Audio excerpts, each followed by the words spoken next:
బీజేపీతో చంద్రబాబు నాయుడు పొత్తు పెట్టుకునేందుకు దాదాపు సిద్ధమయ్యారు. అయితే తెలుగుదేశం పార్టీ శ్రేణుల నుంచే ఈ పొత్తు ప్రతిపాదనపై వ్యతిరేకత వస్తోంది. ఇన్నాళ్ళు ఒంటరిగా పోరాడడం, ఏ రోజు కూడా బీజేపీ మనకు సహకరించలేదు. పైగా జగన్మోహన్ రెడ్డి ప్రభుత్వం సజావుగా సాగడానికి కూడా కేంద్ర ప్రభుత్వం సహకరించింది. ఇప్పుడు తీరా ఎన్నికల సమయంతో బీజేపీతో కలిసి దానికి ఎంపీ సీట్లు ఇచ్చి అంతో ఇంతో మైనార్టీ ఓటింగ్ను ఎందుకు పోగొట్టుకోవాలి అంటూ ఒక పెద్ద ఎత్తున తెలుగుదేశం పార్టీ శ్రేణుల నుంచే ప్రశ్నలు వస్తున్నాయి. చంద్రబాబు నాయుడు ఎలాగో పొత్తు పెట్టుకోవడానికి సిద్ధమైన నేపథ్యంలో ఇప్పుడు తెలుగుదేశం పార్టీ శ్రేణుల్ని కన్విన్స్ చేసేందుకు తెలుగుదేశం పార్టీకి అనుకూలమని పేరున్న మీడియా అయితే రంగంలోనికి దిగింది. టీవీ5 ఛానల్ గురించి చెప్పాలి. సరే, ఆ ఛానల్ ఏ పార్టీకి దగ్గరగా ఉంటుందన్నది మనకి అవసరం లేదు, కానీ టీవీ5లో అయితే వచ్చిన విశ్లేషణ మాత్రం కాస్త ఆసక్తికరంగానే ఉంది. ఇప్పుడు బీజేపీ టీడీపీ పొత్తు పెట్టుకోబోతున్నాయి. ఈ పొత్తు వల్ల ఎవరికి లాభం అంటూ విశ్లేషించడం మొదలుపెట్టి నిజంగానే చంద్రబాబు పవన్ కళ్యాణ్ను బీజేపీ నమ్ముతోందా, బీజేపీని వీళ్ళు కూడా ఇద్దరు నిజంగానే నమ్ముతూ ఉన్నారా, లేకపోతే తెలుగుదేశం పార్టీని ఉచ్చులోనికి దింపేందుకు బీజేపీ వైసీపీ కలిసి ఈ పొత్తు ప్రతిపాదన తెస్తున్నారా అన్న ప్రశ్నలు కూడా వస్తున్నాయని కూడా టీవీ5 ఒక సందర్భంలో ఈరోజు విశ్లేషించింది. అయినప్పటికీ కూడా కొందరు ఈ పొత్తు కుదిరితే మైనార్టీ ఓట్ షేర్ కూడా 2-3% మేర తెలుగుదేశం పార్టీ నష్టపోయే అవకాశం కూడా ఉంది అంటూ టీవీ5 ఛానల్లోనే ఒక విశ్లేషణ కూడా చేశారు. అయితే తెలుగుదేశం పార్టీకి పడతాయనుకున్న ఈ మైనార్టీ ఓట్లు తిరిగి జగన్మోహన్ రెడ్డికి పోతాయని కూడా చెప్పలేం. ఇప్పుడు ఎలాగో షర్మిల వచ్చారు కాబట్టి ఆ శాతం ఓట్లు కాంగ్రెస్ పార్టీకి వెళ్ళొచ్చు. కాబట్టి జగన్మోహన్ రెడ్డికి పెద్దగా దానివల్ల లాభం ఉండకపోవచ్చు అంటూ కూడా విశ్లేషిస్తూనే ఇకపై ఈ పొత్తు పైన వైసీపీ కూడా టార్గెట్ చేస్తుంది. ఈ పొత్తుని విశాఖ రైల్వే జోన్ ఇవ్వని, విశాఖ స్టీల్ ప్లాంట్ ప్రైవేటీకరిస్తున్న, ప్రత్యేక హోదా ఇవ్వని, పోలవరానికి నిధులు ఇవ్వని కేంద్ర ప్రభుత్వంతో చంద్రబాబు నాయుడు ఇప్పుడు ఎందుకు పొత్తు పెట్టుకుంటున్నారని వైసీపీ అయితే ప్రశ్నిస్తుంది అని టీవీ5 కూడా అభిప్రాయపడింది. ఈ ప్రశ్న ప్రజల నుంచి కూడా వస్తుంది, వైసీపీ నుంచే కాదు. 2019లో ఇవే ఆరోపణలు చేశారు. పోలవరం నిర్మాణానికి సహకరించలేదు, రాష్ట్రానికి నిధులు ఇవ్వలేదు, హోదా ఇవ్వలేదు, హోదా కూడా ఇవ్వలేదని చంద్రబాబు నాయుడు 2019లో పెద్ద ఎన్నికల సమయంలో ఉద్యమం చేసేందుకు కూడా సిద్ధమయ్యారు. మరి ఇప్పుడు ఏమి చేసిందని బీజేపీతో చంద్రబాబు నాయుడు కలుస్తున్నారన్న ప్రశ్నకు తెలుగుదేశం పార్టీ కూడా ప్రజలకు సమాధానం చెప్పాల్సి ఉంటుంది. ఇదే టీవీ5లో సాంబశివరావు, సీనియర్ జర్నలిస్ట్ సాంబశివరావు ఒక విశ్లేషణ చేశారు.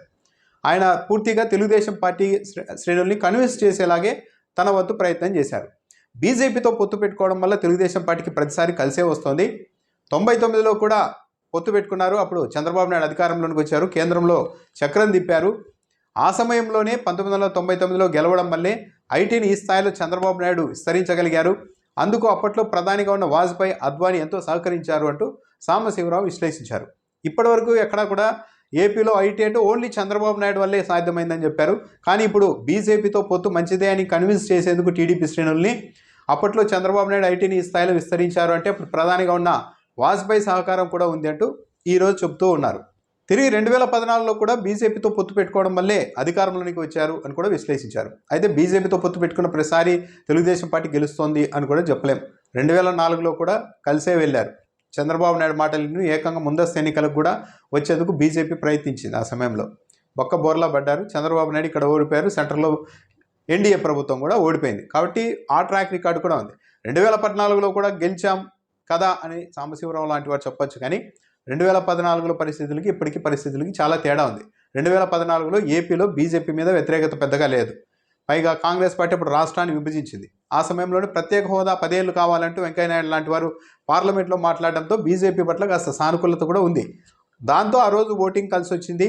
దానికి తోడు విభజన సమయంలో ఒక సీనియర్ నేత ముఖ్యమంత్రిగా ఉంటే బాగుంటుంది అన్న అభిప్రాయంతో ఈ కూటమికి అప్పట్లో ఓటేశారు. కానీ ఇప్పుడు బీజేపీ అధికారంలోనికి వచ్చి కేంద్రంలో 10 ఏళ్ళు దాటిపోయింది. హోదా లేదు, విశాఖ స్టీల్ ప్లాంట్ అమ్మేస్తామంటున్నారు, రైల్వే జోన్ కంప్లీట్గా లేదు, అనేక హామీలు, పోలవరానికి కూడా నిధులు ఇవ్వడం లేదు, పాత లెక్కల ప్రకారమే డబ్బులు ఇస్తామని కూడా చెప్తున్నారు. కొత్తగా చేసింది కూడా ఏమీ లేదు. కాబట్టి ఇప్పుడు బీజేపీతో పొత్తు వల్ల 99లో 2014లో జరిగినట్టుగానే ప్రజలంతా బీజేపీ టీడీపీ పొత్తుని యాక్సెప్ట్ చేస్తారు అని అనుకోవడం కూడా తప్పే. పైగా ఈరోజు 2019 ఎన్నికల సమయంలో చంద్రబాబు నాయుడు మోడీ సహకరించలేదు, కేంద్ర ప్రభుత్వం సహకరించలేదు, కాబట్టి వీళ్ళు అభివృద్ధి పెద్దగా జరగలేదని చెప్పారు. కానీ ఈరోజు టీవీ5 సాంబశివరావు అయితే ఈ పొత్తును యాక్సెప్ట్ చేయాలి అని చెప్తూనే 2014లో ప్రధాని నరేంద్ర మోడీ కూడా అమరావతి శంకుస్థాపనకు వచ్చారు. అప్పట్లో ప్రధాని మోడీ సహకరించడం వల్లే పోలవరాన్ని ఆ స్థాయిలో చంద్రబాబు నాయుడు కంప్లీట్ చేయగలిగారు అంటూ కూడా ఈరోజు కితాబిస్తున్నారు. అంటే వీటన్నింటిని చూసి పొత్తును యాక్సెప్ట్ చేయండి అని పరోక్షంగా తెలుగుదేశం పార్టీ శ్రేణులకు చెప్తున్నట్టుగా ఉంది. దాంతోపాటు పొత్తు కుదిరితే తెలుగుదేశం పార్టీ వాళ్ళకు కేంద్రంలో కూడా కొన్ని మంత్రి పదవులు వస్తాయి, బీజేపీ వాళ్ళకు రాష్ట్రంలో కూడా మంత్రి పదవులు వస్తాయంటూ కూడా చెప్తూ ఉన్నారు. ఇవన్నీ కంప్లీట్గా 2019లో చంద్రబాబు నాయుడు ఏ ఆరోపణలు చేశారో ఆ ఆరోపణలకు పూర్తి భిన్నంగా తెలుగుదేశం పార్టీకి అనుకూలమని పేరున్న మీడియా సంస్థలు ఈరోజు లైన్ తీసుకొని ఈ పొత్తును ఎట్టి పరిస్థితుల్లోనూ యాక్సెప్ట్ చేయాలి. దానికి తోడు ఇంకో విషయం కూడా చెప్తూ ఉన్నారు. టీవీ5 ఛానల్లోనే ఒక విశ్లేషణలో ప్రజల్లో బీజేపీ పట్ల వ్యతిరేకత ఉన్నప్పటికీ కూడా మైనార్టీ ఓట్లు తెలుగుదేశం పార్టీకి కొద్దిమేర లాస్ అయ్యే అవకాశం ఉన్నప్పటికీ కూడా ఈ పొత్తునైతే యాక్సెప్ట్ చేయాల్సిన అవసరం ఉంది. దానికి కారణం జగన్మోహన్ రెడ్డి వ్యవస్థల్ని మొత్తం తన చేతుల్లో పెట్టుకున్నారు. కాబట్టి ఎలక్షన్లు ఫ్రీ అండ్ ఫెయిర్గా జరగాలి అంటే బీజేపీ మద్దతు తప్పనిసరిగా ఉండాలి. అందుకే చంద్రబాబు నాయుడు పొత్తు పెట్టుకోవడం కరెక్టే అంటూ కూడా విశ్లేషించారు. అంటే దీన్ని బట్టి అర్థమవుతున్నది ఏంటి అంటే ఓన్లీ జగన్మోహన్ రెడ్డిని ఓడించడం, ఎలక్షన్లో పోల్ మేనేజ్మెంట్లో జగన్మోహన్ రెడ్డిని ఢీకొట్టాలి, అందుకు బీజేపీ సహకారం తీసుకోవాలి అన్న ఉద్దేశాలు తప్పించి రాష్ట్ర ప్రయోజనాల దృష్ట్యానే ఈ పొత్తు పెట్టుకుంటున్నట్టుగా అయితే ఎక్కడా కనిపించడం లేదు. పరోక్షంగా వాళ్ళే ధృవీకరిస్తూ ఉన్నారు కూడా ఈ విషయాన్ని. కేవలం జగన్మోహన్ రెడ్డిని ఎన్నికల్లో ఓడించడం కోసమే మేము పొత్తులు పెట్టుకుంటున్నామే కానీ పోలవరం ఏమైంది, ప్రత్యేక హోదా ఏమైంది, విశాఖ స్టీల్ ప్లాంట్ ఏమైంది, ఇలాంటి అంశాలతో మాకు పెద్దగా పట్టింపు లేదు అన్నట్టుగానే తెలుగుదేశం పార్టీ వైఖరి కూడా కనిపిస్తోంది. టీవీ5 సాంబశివరావు మరో అంశాన్ని కూడా విశ్లేషించారు. వచ్చే ఎన్నికల్లో కూడా మళ్ళీ మోడీని అధికారంలోకి వస్తానని స్పష్టంగా తెలుస్తోంది దేశంలో, జాతీయ స్థాయిలో. కాబట్టి ఇక్కడ తెలుగుదేశం పార్టీ జనసేన కూటమి అధికారంలోకి వచ్చినా కూడా ఇక్కడ రాష్ట్రానికి మంచి జరగాలి, నిధులు రావాలి అంటే కేంద్ర ప్రభుత్వ మద్దతు తప్పనిసరి. కాబట్టి బీజేపీతో పొత్తు మంచిదే అని కూడా సాంబశివరావు, టీవీ5 సాంబశివరావు విశ్లేషించారు. ఇక్కడ గమనించాల్సింది ఏంటంటే ఇదే జగన్మోహన్ రెడ్డి కూడా కేంద్ర ప్రభుత్వంతో కాస్త సఖ్యతగా ఉండి నిధులు తెచ్చుకుంటూ ఉంటే మాత్రం కేంద్ర ప్రభుత్వానికి సరెండర్ అయిపోయాడు జగన్మోహన్ రెడ్డి అంటూ ఇదే మీడియా సంస్థలు కూడా ప్రచారం చేస్తున్న ఉదంతాలు కూడా ఉంది. అంటే జగన్మోహన్ రెడ్డి రాష్ట్రానికి నిధులు తెచ్చుకోవడానికి, రాష్ట్ర ప్రయోజనాల కోసం కేంద్ర ప్రభుత్వంతో సఖ్యతగా ముందుకు వెళ్తే మాత్రం జగన్మోహన్ రెడ్డి లొంగిపోయారు అంటూ ప్రచారం చేస్తారు. అదే చంద్రబాబు నాయుడు విషయంలో మాత్రం డబ్బులు రావాలి, చంద్రబాబు నాయుడు అధికారంలోకి వచ్చినా ఈ రాష్ట్రాన్ని సఖ్యంగా పాలించాలంటే కేంద్ర ప్రభుత్వం నుండి సహకారం ఉండాలి. ఆ సహకారానికి ఇప్పటి నుండే దారి క్లియర్ చేసుకుంటున్నారు. కాబట్టి పొత్తు మంచిదే అని చెప్పి ఈరోజు విశ్లేషించే పరిస్థితికి వచ్చారు. సో ఓవరాల్గా చూస్తే తెలుగుదేశం పార్టీ బీజేపీతో పొత్తు అంశం అయితే కేవలం రాజకీయ ప్రయోజనాల కోసం, తెలుగుదేశం పార్టీ వ్యక్తిగత అవసరాల కోసం, ఆ పార్టీ అవసరాల కోసమే ఈ పొత్తుకు సిద్ధపడుతూ ఉన్నట్టుగానే ఉంది.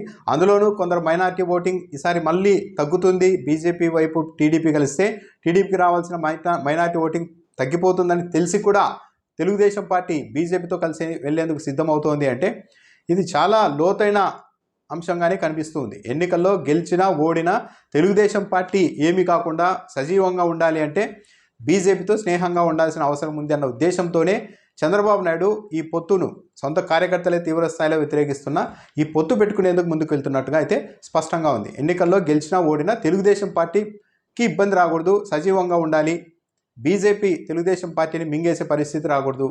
కాబట్టి దానికోసం పొత్తు పెట్టుకొని వాళ్ళకు దగ్గరగా మిత్రుడిగా ఉంటే సేఫ్గా అయినా ఉండొచ్చు పార్టీ పరంగా అన్న ఆలోచనతోనే తెలుగుదేశం పార్టీ పొత్తు పెట్టుకుంటున్నట్టుగా ఉందే కానీ రాష్ట్ర ప్రయోజనాల కోసం అయితే కానే కాదు. కాకపోతే ఇప్పుడు ప్రశ్నలు అయితే వస్తాయి. పొత్తు పెట్టుకుంటున్నారు, బాగానే ఉంది కదా, మరి హోదా గురించి ఏం చెప్తారు, పోలవరం గురించి ఏం చెప్తారు, విశాఖ స్టీల్ ప్లాంట్ని అమ్మేస్తామంటున్నారు కదా, మరి అమ్మకుండా అడ్డుకుంటారా, జోన్ పైన పరిస్థితి ఏంటి, విభజన హామీల సంగతి ఏంటి, ఇలా రకరకాల ప్రశ్నలకు ఇక తెలుగుదేశం పార్టీ బీజేపీ తరఫున తెలుగుదేశం పార్టీనే సమాధానాలు చెప్పాల్సిన పరిస్థితులు కూడా వస్తాయి.